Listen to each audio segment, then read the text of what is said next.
Maine Mendoza na booking sa ginawang pag-amin kay Alden Richards. Ayan na nga, unti-unti nang nakikita at naririnig sa mismong bibig ni Maine Mendoza at Alden Richards ang mga nangyari sa kanila noon. Sirang-sira na naman ang plano ng mga bashers na tila kung ano-ano ang pinagsasabi pagdating sa relasyon ni Maine Mendoza at Alden Richards. Kung matatandaan nyo, ang mga claim ng mga bashers na ito ay wala naman daw talagang namagitan kay Maine Mendoza at Alden Richards at ito ay parte lamang ng pekeng kaliserye. Ngunit ang talagang gusto ng Aldab Nation ay ang marinig ang mga balitang ito kay Maine Mendoza lamang at kay Alden Richards at sa kanila mismong bibig manggaling. Dito na nga nangyari ang ginawang pag-amin ni Maine Mendoza kay Alden Richards. Matagal ko na rin kasi itong sinasabi na ang feelings ni Maine Mendoza dati kay Alden Richards ay totoo. At totoo ang mga iyak na ginagawa niya, pati ang pagbibigay niya ng sulat na for your eyes only lang ni Alden Richards. Sa una pa lamang ay alam ko na ang mga galawan ni Maine Mendoza na ito. Ang hula ko pa nga noon ay hindi naman talaga nagkugusto si Alden Richards sa simula ng kanilang relasyon at si Maine Mendoza lamang ang nagkagusto kay Alden Richards. Ngunit pagtagal ng mga ilang buwan ay na-inlove na rin si Alden Richards. Kung matatandaan nyo, ay talagang ang effort na ginagawa ni Alden Richards kay Maine Mendoza ay talagang nangibabaw. At ang hindi pa maikakaila dito ay ang mismong pagtatakip ni Alden Richards sa mga masiselang bahagi na nakikita ng publiko kay Maine Mendoza. Kung ganyan naman talaga kaingat si Alden Richards ay meron na talagang namamagitan sa kanila noong mga panahong iyon.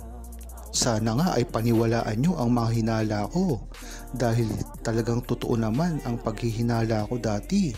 Si Maine Mendoza ang unang nagkagusto kay Alden Richards at ngayon nga ay mismong si Maine Mendoza na ang nagsabi at nagpatotoo sa hinalang ito.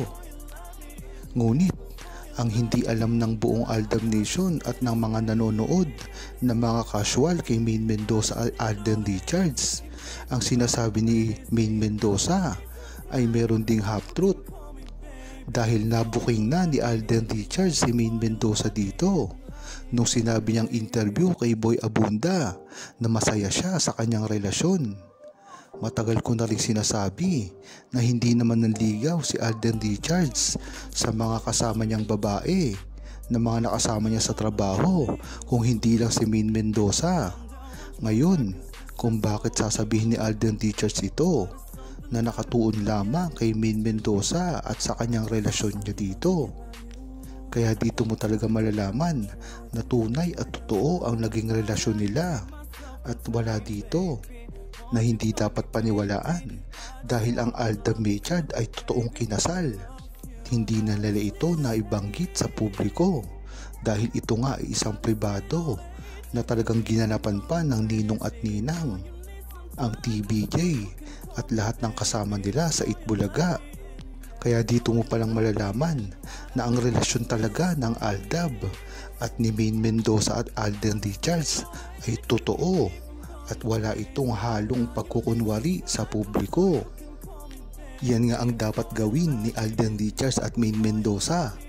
Kahit pa nahihirapan silang umamin sa publiko, ay tila nagpapakita naman ito ng mga senyales na hindi maiiwasan na mapansin, lalong-lalo na ang buong Aldab Nation. Kung ang mangyayari nga dito ay magsama sila sa isang proyekto, ay talagang napakagandang balita nito dahil nga naman ito ang matagal nang inaasam ng buong Aldab Nation at hindi lang yon, pati na rin ang buong Pilipino, OFW man at mga seniors, mga bagong fans ni Alden Richards at Maine Mendoza. Kung matatandaan nyo ay hindi lang naman ang fans ni Alden Richards at Maine Mendoza at ng Aldab Nation ang mga fans ngayon. Nadadagdagan na rin ito dahil sa kahusayan naman ng mga pag-host ni Maine Mendoza sa Itbulaga at ganoon na rin ang pagpapakilig at pag-arte ni Alden Richards sa kanyang mga pelikula at teleserye. Kaya kung naniniwala kayo sa mga bashers, hindi nalalaos itong mga to dahil kumbaga ay nadadagdagan pa nga sila ng mga fans at ng mga supporter. Hanggang ngayon nga ay talagang ipaglalaban pa rin natin ang estado, mga karir ni Maine Mendoza at Alden Richards na alam natin na hindi ito magbabago at hindi masisira dahil ang mga bashers na ito ay wala namang silbi at hindi talaga ito nakakatulong pagdating sa mga paninira kay Maine Mendoza at Alden Richards dahil hindi naman kalkulado ang mga galawan nitong mga to. Kung di manira lang ay okay na sa kanila na hindi naman pinapansin kung ito ay magtutuloy-tuloy. Yan dapat ang pinapanigan ng buong publiko at hindi maniwala sa mga pinakakalat ng bashers na wala na ang mga karir ni Maine Mendoza at Alden Richards dahil ito ay mas lumakas pa kaysa dati at marami na rin ang nag-mature dito at nalalaman na ang tunay na pangyayari sa kanilang dalawa. Malaki na nga ang naiambag ni Alden Richards at Maine Mendoza sa industriya ng pag-aartista at musika, lalong-lalo na ngayong panahon na ito na si Alden Richards ay napakaganda ng ginagawa at si Maine Mendoza naman ay tuloy-tuloy rin ang pagpapakita ng kahusayan sa kanyang pag-host. Napakagandang isipin na hanggang ngayon ay si Maine Mendoza at Alden Richards ay naririto pa rin. Marami ang bumabati ko sa kanila at gustong pabagsakin, lalong-lalo na ang mga bashers at ang mga sumisira. Dahil nga naman, nagpapakulo ito para lamang sila ay mapansin.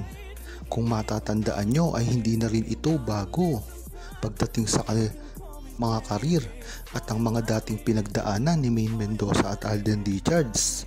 Noon pa man ay napakarami na rin nilang bashers.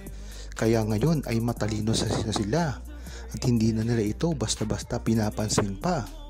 Yan naman talaga ang dapat nilang gawin.